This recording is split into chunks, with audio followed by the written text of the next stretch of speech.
what you were going to give Smith and get two guys and two guys that fit this system really, really well. Well, now, if he wants to be here, he's got to take less than Davenport. I mean, that's just the nature of the beast. That's your starter. That's the guy you expect to play more snaps, to be the guy out there first in every series.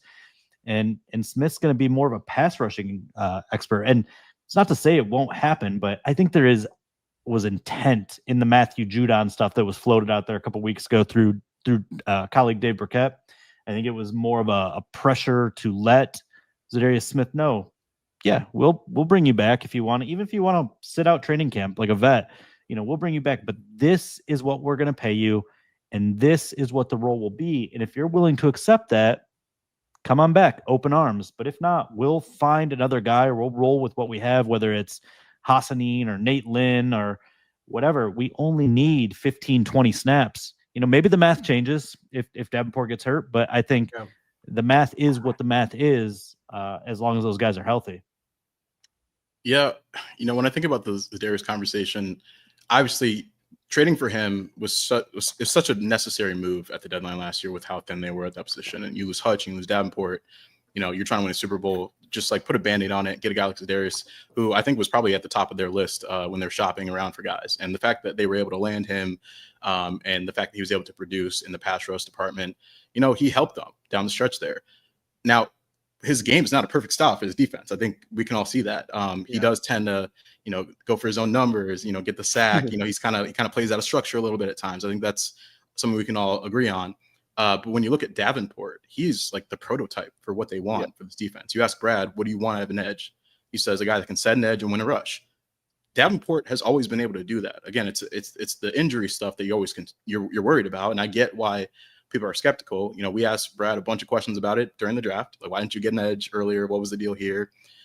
He essentially said, I tried. It doesn't always work out that way, but we're going to make it work. And I think that's their mindset. And like, if Davenport's able to give you some games, I think you feel pretty good. But I also think, Al-Qadim Muhammad, he gave them some stuff down the stretch last year too. And he looked really good in that preseason game. I think he can be a nice rotational piece. Josh Paschal, it seems like they like him more on the inside, the interior, than on the edge, but he can help you out a little bit there. And I think the name that we're kind of forgetting is Derrick Barnes in terms of a pass rush producer, because I thought he played really well in the 2 or 3 games they played last year before he got hurt. That Sam linebacker position is kind of built to either rush the passer or drop into coverage on a given play. And I think that's such a valuable weapon for this defense, for Kelvin Shepherd to be able to deploy at any time. And, you talk about the pressure stuff that he's dialing up. I think Barnes can be a really, really key part of that. And I think we don't talk about him enough, quite frankly. So there are ways to manufacture a pass rush. Obviously, Za'Darius is a huge name and everyone wants to be back. Brad didn't exactly rule it out when he talked on 97.1 earlier this summer. But at the same time, I really think that Davenport is the guy. And, they're kind of talking about him like he's going to be a big part of this team. And at this point, I just kind of have to respect that. Yeah, I don't love Derrick Barnes as much as Colton does in that regard. And I think it's probably a twofold conversation. I don't think Barnes has much to offer on the edge. But what we've noticed, he's playing more off the ball. And that means he's rushing more off the ball. And he's picking his lanes more like a running back. And it does seem like there might be something there. And so maybe he finds, like you're talking about interior pressure, right? Like you find more or better use of a skill set. Maybe that's what it is. Maybe Barnes is going to be unlocked, if you will, rushing from off the ball and marrying kind of his 2 football lives.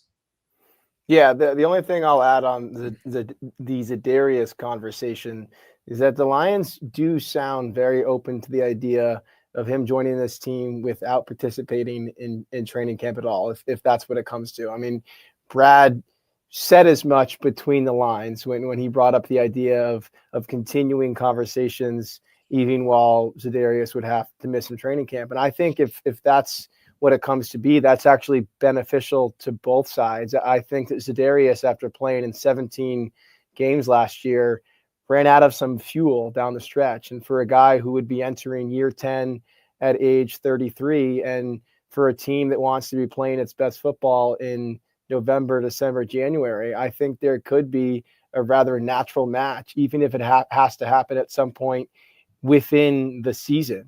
I think the Lions look at Za'Darius and would rather have him peaking later in the year than using up some of those miles in September and October. So I wouldn't rule out the possibility of even an in-season reunion if that's what it comes down to. Do we know Za'Darius's relationship status right now? Yeah, I was counting on you. I That's thought they outside of broke my up. purview. I thought they broke up. He posted single on Instagram, and then the very next day, I think Cashdoll said, "I love my man." So I don't know if she has another man or if they got Oh, back it sounds together like that's a quickly. new man. Then we I were don't know. discussing this a couple of days ago, Colin. Like, is he more or less likely to sign here now that If he's he's single? had his heart broken by Cashdoll? You know, maybe He you wants want to to win a Super Bowl inner city. Is that what you're right, saying? yeah, or is he so distraught he can't even bring himself to be in a place that reminds him of her? So Everything lots reminds me of of her. factors to consider here, fellas. This is the Disney movie. This is how he wins her back right, with a right. ring. Then he proposes after the Super Bowl. Yeah. yeah, it just depends, like how petty is Za'Darius at that point? Yeah, I don't hate exactly. him, I think he Come can be play- pretty petty if he wanted to be. Can I just say one last quick one thing I think would be really interesting about re-adding Za'Darius is I think he's got some of the best hands for pass rusher. Like he just uses his hands in a way that's they're really active. He wins with his hands, and I talked to him about it with the young players last year and how he said he was mentoring those guys on how to better shed blocks or keep blockers off them. I think that would be incredibly valuable to Hassanin, as a young player who kind of has advanced skill set almost in the run game. There's a lot of development needed in the pass rush, and we know he's not going to ever learn how to bend. As a man that lacks flexibility here, it just doesn't come no matter how much time you put into the yoga room. So like he's going to have to find other ways to win. And I think that would be a really interesting side value to having Za'Darius Smith as roster is how he can maybe help Hassanin develop some skill sets on how to win other ways as a pass rusher.